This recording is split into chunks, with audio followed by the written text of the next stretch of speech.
오늘 말씀은 여호수아 1장 8절, 요한일서 5장 11절에서 12절 말씀입니다. 이 율법책을 내 입에서 떠나지 말게 하며 주야로 그것을 묵상하여 그 안에 기록된 대로 다 지켜 행하라. 그리하면 내 길이 평탄하게 될 것이며 내가 형통하리라. 또 증거는 이것이니 하나님이 우리에게 영생을 주신 것과 이 생명이 그의 아들 안에 있는 그것이니라. 아들이 있는 자에게는 생명이 있고 하나님의 아들이 없는 자에게는 생명이 없느니라. 아멘. 예, 오늘 하나님의 말씀 묵상 시리즈 두 번째, 묵상은 생명이다, 이런 말씀의 제목으로 하나님 말씀 나누기 원합니다. 제가 정말로 좋아하는 책이 여러 번 제가 말씀을 통해 소개한 적이 있는데, 헬리나 웬의 기도의 삶입니다. 기도의 삶이라고 하는 이 책은 항상 제 속어에 꽂혀 있습니다. 책상 바로 컴퓨터 옆에, 노트북 옆에 꽂혀 있어요. 그래서 틈나는 대로 한 5번 읽은 것 같아요. 5번. 아무데나 막 펼쳐서 읽어도 주제별로 되어 있긴 하지만 다 은혜가 되는 말씀이 너무 많습니다. 소개한 적 있지만 이 책의 첫 문장은 이렇습니다. 기도의 삶의 부름은 곧 상처와 피로의 그물에 걸리지 않으면서 이 세상 한복판에 살라는 부름이다. 저는 이 문장이 너무 좋습니다. 왜냐하면 우리가 기도해야만 하는 이유를 저 문장 속에서 우리에게 잘 가르쳐주고 있기 때문입니다. 특별히 여기에 그러면서 올해 좀 든 생각이, 저기에다가 말씀을 넣어도 하나도 어색하지 않고 도리어 잘 맞는다라는 생각을 이번에 책을 읽게 되면서 다시 한번 하게 됐습니다. 그래서 말씀에 문장을 넣으면 이렇게 됩니다. 우리 다 같이 한 목소리로 함께 봉독했으면 좋겠습니다. 시작. 삶의 부름은 곧 상처와 피로의 그물에 걸리지 않으면서 이 세상 한복판에 살라는 부름이다. 바로 이것이죠. 세상 안에 살면서도 내가 가진 형편이나 상황 때문에 세상에 주눅들거나 힘겨워하지 않고 도리어 당당하게 이 세상을 살아갈 수 있는 궁극의 힘이 무엇이겠습니까?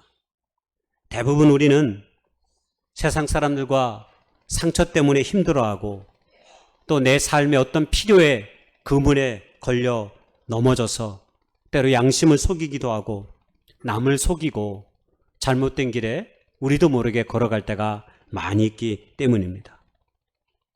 그러므로 우리는 이 모든 것에서 넘어서고 이기려면 우리의 생활 속에서 반드시 하나님의 말씀에 대한 묵상이 우리에게 필요한 것입니다.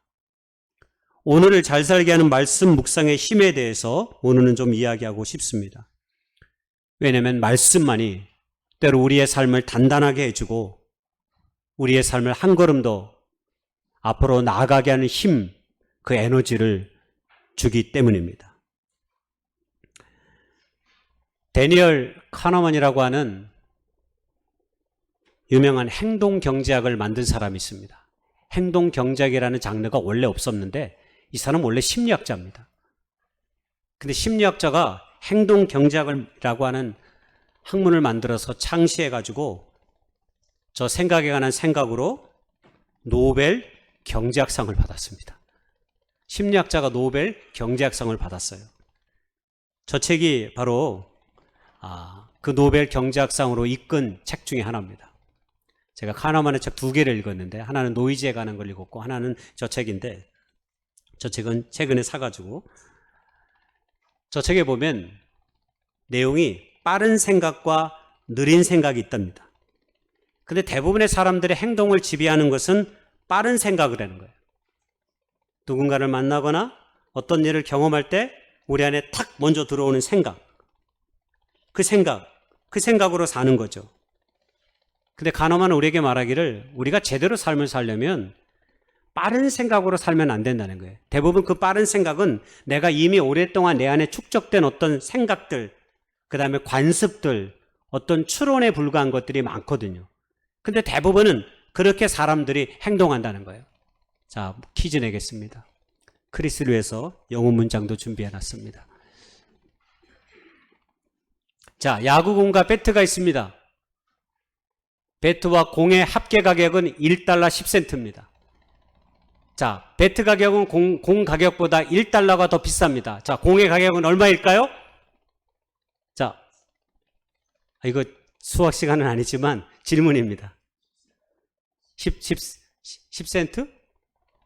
아니, 배트의 가격이, 자, 다시 제가 배트와 공의 가격인데, 배트 가격은 공의 가격보다 1달러가 더 비싸다고 그랬어요. 자, 10센트. 또, 죄송합니다. 너무 어려운 수학의 문제를 제가 냈나요? 예? 예? 그냥 110원이라고 생각해 보세요. 다시 한번. 자, 배트와 공의 합계가 110원이야. 그런데 배트의 가격은 공 가격보다 100원이 더 비싸. 자, 공의 가격은 얼마일까요? 10원. 네, 또 죄송합니다. 여러분을 어렵게 해서. 한 가지 위안을 드리자면 하버드, 프린스턴, MIT의 학생들도 50% 이상 이 답을 오답을 했습니다. 대부분 10센트라고 대답을 많이 했어요. 10센트. 자, 답은 몇 센트일까요? 죄송합니다. 여러분을 자꾸 시험에 들게 해서. 답은 5센트입니다. 대부분의 사람들은 10센트라고 대답합니다. 왜? 배트의 가격이 1달러라고 생각하기 때문에. 왜 답이 5센트입니까? 배트의 가격이 1달러면 공의 가격이 10센트면 가격의 차이가 얼마예요? 90센트가 됩니다. 1달러가 안 되는 거예요. 그러니까 그럴 수가 없는 거예요. 공은 5센트고 배트의 가격은 1달러 5센트가 답입니다. 그래야 정확하게 1달러의 차이가 나기 때문입니다. 자, 이게 바로 카노만은 이걸 시스템 1, 시스템 2 뭐 이렇게 얘기했는데 쉽게 말하면 빠른 생각과 느린 생각이에요. 빠른 생각은 뭐냐면 그냥 10센트입니다. 왜? 1달러 더 비싸다니까 당연히 공은 10센트고 배트는 1달러라고 생각했던 거예요. 근데 곰곰이 생각해보면 공과 배트의 가격의 차이가 1달러라고 그랬으니까 그렇게 얘기하면 90센트밖에 차이가 안 나는 걸 금방 알 수 있어요. 이거는 산수를 조금만 할 줄 알면 다 알 수 있는 거예요. 근데 저도 처음에는 10센트 아니야? 라고 생각했어요. 뒷장을 넘기고 나서 답이 10센트가 아니구나. 여러분, 성경의 말씀을 묵상한다는 게 바로 이런 것입니다. 성경을 묵상한다는 건 빠르게 생각하기가 아니라 느리게 생각하기에 속해 있다라고 말할 수 있습니다. 새해 우리가 신년 특별 새벽 기도회를 했습니다. 그리고 여러분이 송구 영신 예배 때 제출해 준 그 기도의 제목을 가지고 우리가 함께 기도했습니다. 근데 그 기도의 제목들 가운데 아주 특별한 기도의 제목들이 몇 개 있어서 제 마음에 많이 와닿았었습니다. 그게 뭐였냐면 천천히 말하기가 있었습니다. 몇 분이.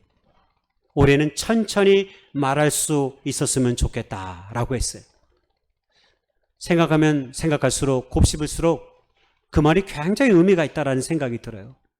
우리는 뭐든지 빠르게 말하는 데 익숙해져 있어요. 최근에 베스트셀러 가운데 하나가 더 렛데미론이라는 게 있습니다. 더 렛데미론. 이거 정답이네. 정답이 이거예요. 렛데미론. 이 렛데미론은 뭐냐면 이 저자가 이게 일명 5초의 법칙인데 이 저자가 굉장히 삶에 온갖 풍상을 다 맞을 때가 있었대요.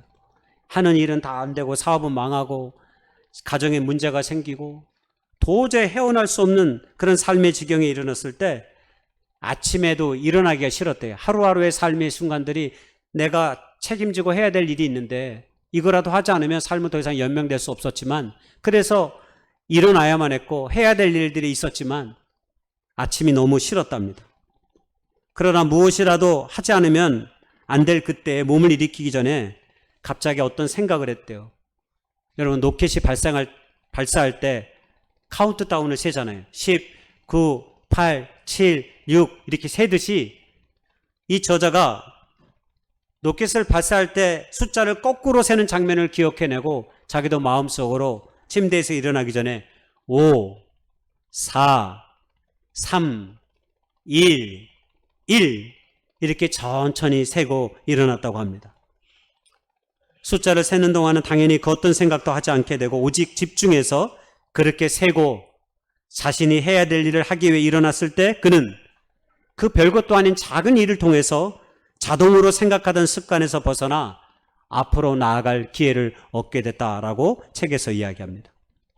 한마디로 똑같은 방식, 똑같은 반응에서 벗어나 새로운 용기를 가지고 시작되었다라고 하는 것입니다.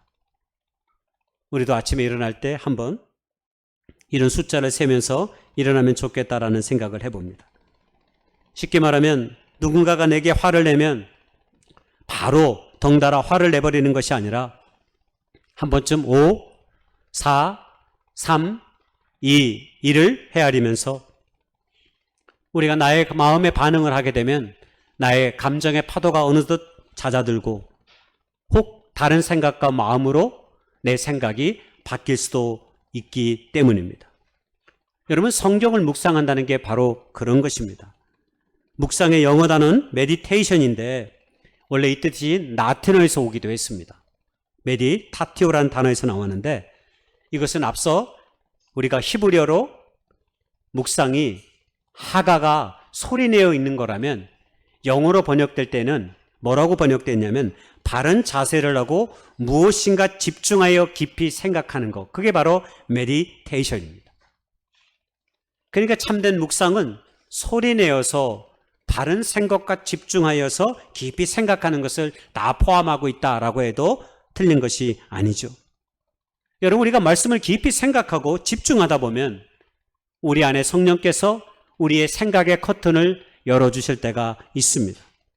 그래서 내가 이전에 품었던 생각들은 사라지고 다른 생각으로 하나님이 주시는 생각과 마음으로 우리의 생각이 채워질 때가 있습니다. 여러분, 우리가 좋아하는 에레미야 29장 11절의 말씀이 있습니다.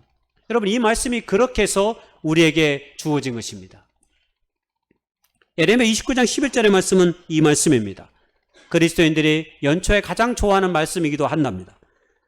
여호와의 말씀이니라. 너희를 향한 나의 생각을 내가 하나니 평안이요 재앙이 아니니라. 너희에게 미래와 희망을 주는 것이니라. 사람들은 저 말씀 한 구절에만 마음이 있지만 저 말씀의 구절이 어떤 상황과 배경 속에서 하나님께서 우리에게 주신 말씀이라는 것을 한 번쯤 더 생각해 본다면 저 말씀이 얼마나 뜨겁게 우리의 삶을 적시는지를 우린 충분히 공감할 수 있습니다. 여러분, 저 말씀은 이스라엘 백성들이 바벨론의 포로의 한가운데서 절망에 사로잡힌 이스라엘 백성들에게 하나님께서 예언자를 통해 건네시는 말씀인 것입니다.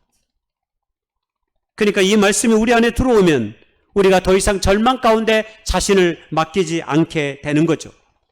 좀 전까지만 해도 현실의 참혹한 심정에, 상황에 비통한 심정으로, 비통한 마음으로 때로 욕하고 분노하면서 시간을 보내고 사람들에게 우리의 분노의 감정을 쏟아내다가 더 이상 우리가 저 말씀 속에 우리의 마음을 담그게 되면 그런 분노의 감정, 그런 분노의 말들, 그런 마음들이 우리의 삶을 지배하지 않게 만드는 것이죠. 이것이 바로 말씀을 읽을 때 성령께서 우리에게 부어주시는 힘입니다. 상황은 변하지 않았지만 하나님의 생명의 말씀을 내 것으로 받아들이는 순간 우리는 그 모든 것으로부터 자유케 되는 그 생명의 힘을 말씀을 통해 느끼게 되기 때문입니다. 한마디로 말씀을 읽게 되면 상황의 노예가 되는 것이 아니라 상황을 거슬러 도리어 우리의 마음을 단단히 붙잡을 수 있는 힘을 얻게 되는 것입니다. 그래서 깊은 말씀의 묵상은 배가 파도에 휩쓸려 떠내려가지 않도록 잡아두는 닭과 같이 되는 것입니다.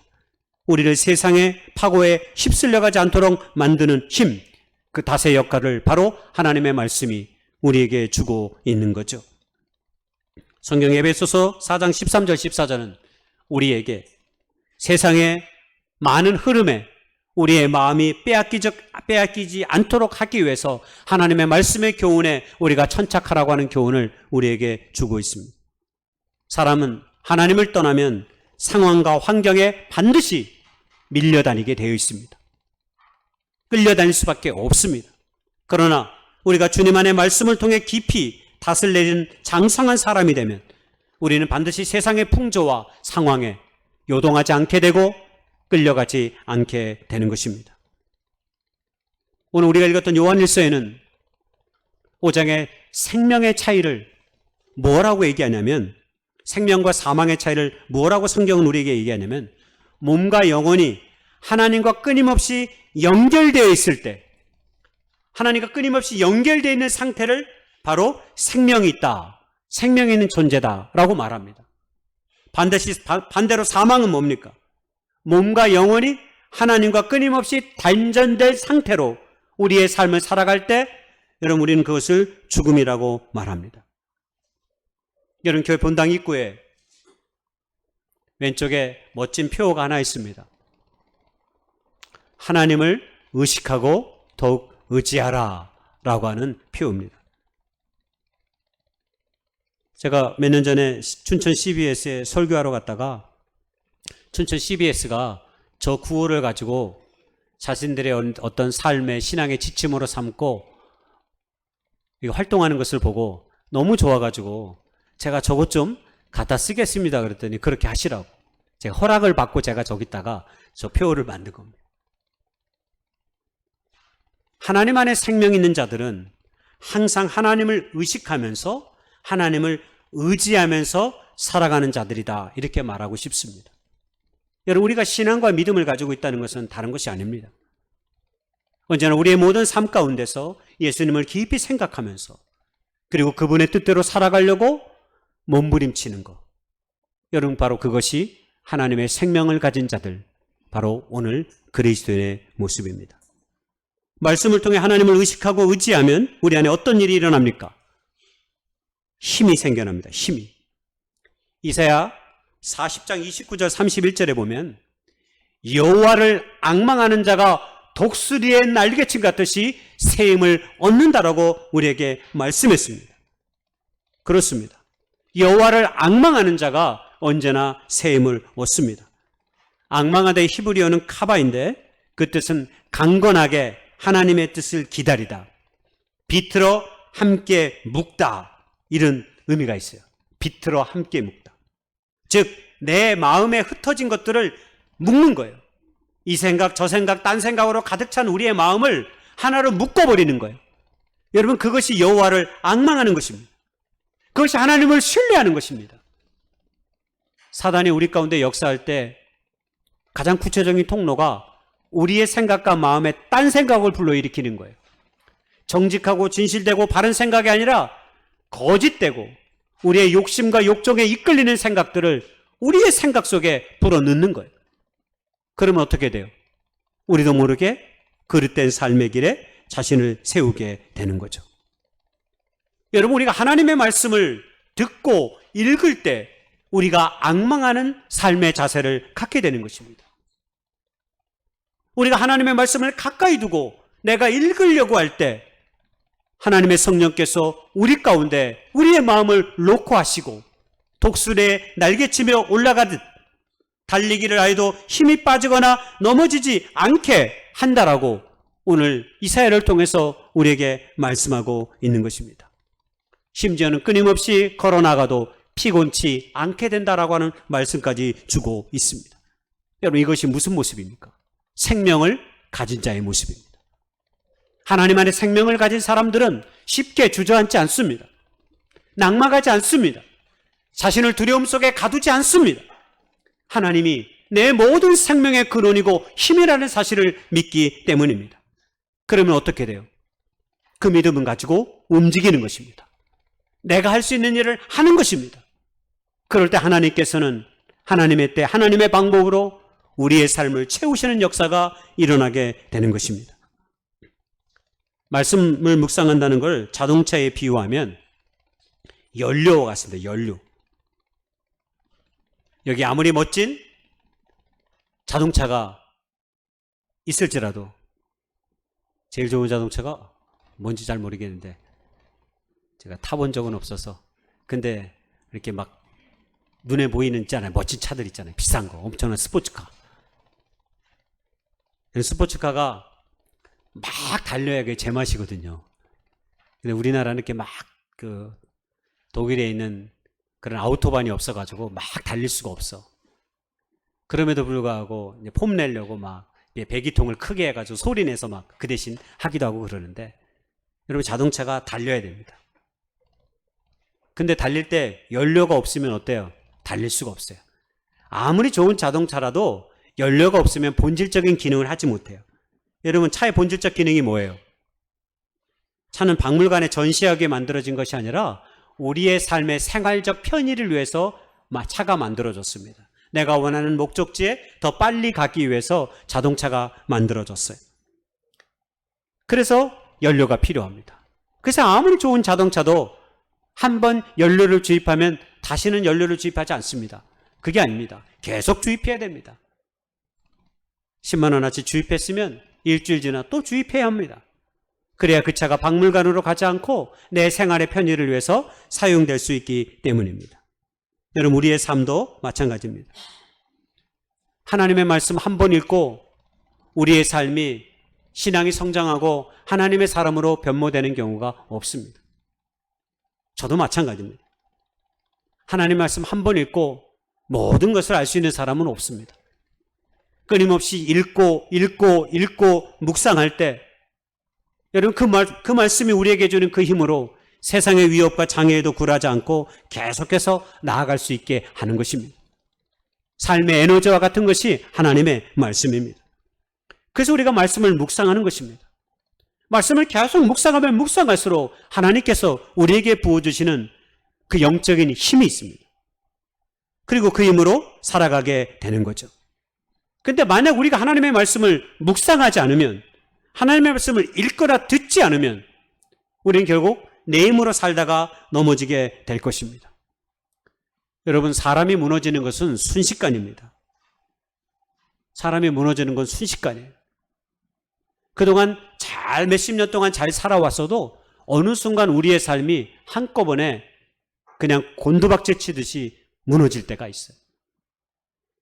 그래서 묵상은 때로 우리의 삶을 끊임없이 앞으로 나아가게 하기도 하지만 또 다른 한편으로는 우리가 바른 삶으로 나아가고 있는지를 끊임없이 되짚게 질문할 수 있는 그런 멈춤의 힘도 우리에게 있는 것입니다.